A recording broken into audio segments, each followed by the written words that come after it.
خوش آمدید ناظرین، آج کے اس خصوصی جائزے میں ہم ایک بہت ہی دلچسپ موضوع پر بات کرنے والے ہیں۔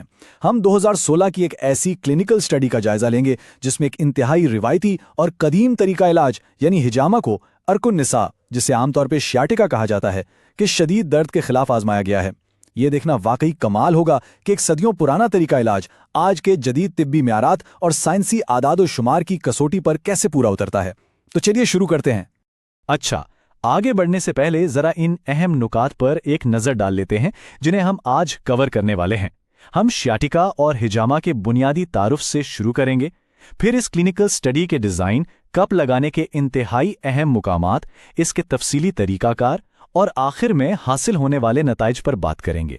تو آئیے اپنے پہلے حصے کی طرف چلتے ہیں اور ارک النساء اور حجامہ تھراپی کے بنیادی تصورات کو تھوڑا قریب سے سمجھتے ہیں۔ اب سب سے پہلا سوال یہ پیدا ہوتا ہے کہ حجامہ دراصل ہے کیا؟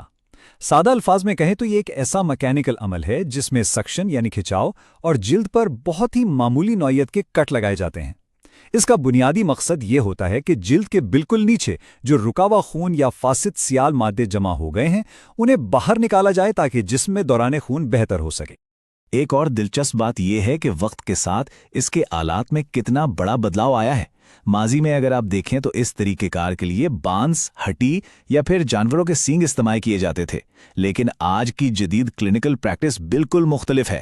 اب ہم مکمل طور پر ڈسپوزیبل پلاسٹک یا شیشے کے کپس استعمال کرتے ہیں تاکہ علاج کو 100% محفوظ بنایا جا سکے اور انفیکشن کا کوئی معمولی سا بھی خطرہ نہ رہے۔ دوسری طرف اگر ہم ارک النساء یا شیاٹکا کی بات کریں تو یہ کوئی عام سا درد نہیں ہے، یہ ایک انتہائی تکلیف دہ اور بعض اوقات انسان کو بالکل معذور کر دینے والی حالت ہے۔ ہوتا کچھ یوں ہے کہ ریڑھ کی ہڈی کے محروں کے دبنے یا ڈسک کے کھسک جانے سے شیاٹک اعصاب پر شدید دباؤ پڑتا ہے اور اس کے نتیجے میں ایک تیز درد اٹھتا ہے جو کولہے سے شروع ہو کر پوری ٹانگ سے ہوتا ہوا سیدھا پاؤں کے انگوٹھے تک جاتا ہے۔ اب ہم اپنے دوسرے حصے پر آتے ہیں کہ علی گڑھ شفا اسپتال کے محققین نے اس طبی آزمائش یا کلینکل ٹرائل کا پورا خاکہ آخر تیار کیسے کیا۔ اس پوری تحقیق کی بنیاد 92 مریضوں پر رکھی گئی اور یہ تمام کے تمام وہ مرد مریض تھے جو شیاٹکا کے شدید درد کا شکار تھے۔ ایک اہم بات یہ ہے کہ ان مریضوں کا انتخاب بالکل رینڈم یعنی بے ترتیب طریقے سے کیا گیا تھا تاکہ حاصل ہونے والے نتائج میں کوئی جانبداری نہ رہے اور وہ ہر لحاظ سے مستند ہو۔ اس سٹڈی میں شامل ہونے کی شرائط بھی بہت واضح تھیں۔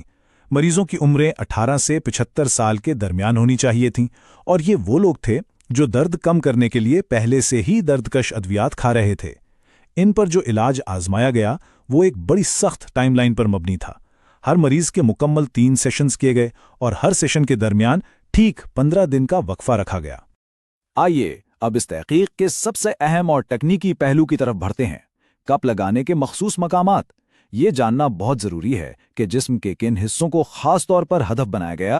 دیکھیں، حجامہ میں کپ لگانا کوئی بے ترتیب عمل نہیں ہے۔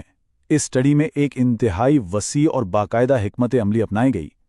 کپس کو ریڑھ کی ہڈی کے بالکل مخصوص محوروں پر لگایا گیا، جیسے کہ گردن کے قریب C7 اور اوپری پیٹھ میں T2 پر۔ اس کے بعد نچلی پیٹھ میں L5 اور S1 کے مقام پر اور L4 اور L5 پر تو دونوں طرف کپس لگائے گئے۔ اور صرف یہی نہیں بلکہ یہ کپس شیاٹک اعصاب کے پورے راستے کے ساتھ ساتھ لگائے گئے، یعنی کولے کے جوڑ، ران کی پچھلی طرف، گھٹنے اور نیچے پنڈلی کے پٹھوں تک، تاکہ درد کو اس کی جڑ سے پکڑا جا سکے۔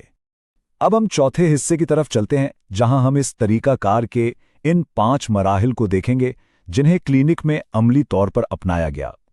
یہ مرحلہ دراصل کلینکل سختی اور حفظان صحت کی ایک لاجواب مثال ہے۔ سب سے پہلا قدم صفائی ہے، جہاں ہدف کی جگہ کو 75% الکوہل سویبز کے ساتھ اچھی طرح صاف کیا جاتا ہے تاکہ انفیکشن کا کوئی چانس نہ رہے۔ اس کے بعد مینول ویکیوم پمپ کی مدد سے 25 ملی لیٹر کا جراثیم سے پاک کپ لگا کر ایک مناسب سکشن بنایا جاتا ہے۔ ٹھیک 5 منٹ بعد اس کپ کو ہٹا کر ایک اسٹیریلائزڈ سرجیکل بلیڈ سے جلد پر بہت ہی باریک اور ہلکے کٹ لگائے جاتے ہیں اور کپ دوبارہ لگا دیا جاتا ہے۔ پھر 5 سے 10 منٹ کے بعد جب رکا ہوا خون جمع ہو جاتا ہے تو اسے نہایت محفوظ طریقے سے ضائع کیا جاتا ہے۔ اور آخر میں جو سب سے دلچسپ بات ہے، کٹی ہوئی جگہ کو میڈیکیٹڈ وائپ سے صاف کرنے کے بعد وہاں شفایابی کو تیز کرنے کے لیے قدرتی شہد لگایا جاتا ہے اور اسے جراثیم سے پاک گوز سے کور کر دیا جاتا ہے۔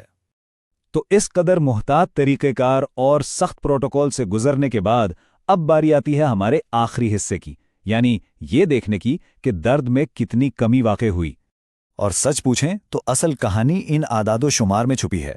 درد کی شدت میں جو کمی دیکھنے میں آئی وہ واقعی حیران کن تھی۔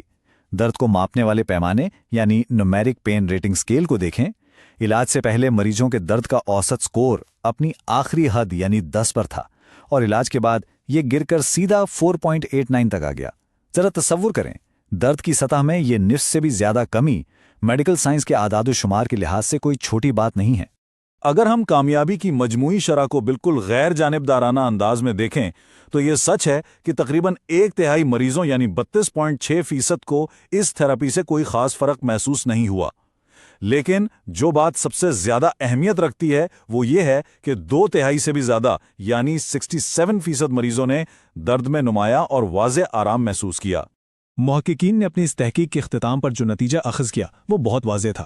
ان کی رپورٹ کے مطابق ہجامہ شاٹکا کے زیادہ تر مریضوں میں درد سے نجات دلانے میں واقعی ایک مؤثر طریقہ پایا گیا ہے۔ اس نے نہ صرف مریضوں کی تکلیف کم کی بلکہ ان کی روزمرہ کی نقل و حرکت اور مجموعی معیار زندگی کو بہتر بنانے میں بھی ایک زبردست کردار ادا کیا۔ آج کا یہ جائزہ ہمارے ذہنوں میں ایک بہت اہم سوال چھوڑ جاتا ہے۔ ذرا سوچیں، کیا درد کو کنٹرول کرنے کے جدید طریقوں میں ماہرین کی نگرانی میں کی جانے والی اس منظم اور قدیمی تھراپی کا استعمال خطرناک سرجریوں اور روزانہ کی بھاری دردکش ادویات پر ہمارے انحصار کو کم کر سکتا ہے؟ یہ یقیناً ایک ایسا سوال ہے جو اعصابی درد کے علاج کے مستقبل میں ایک نئی اور امید افزا راہ کھولتا ہے۔ آج کے لیے اتنا ہی، اپنا بہت خیال رکھیے گا۔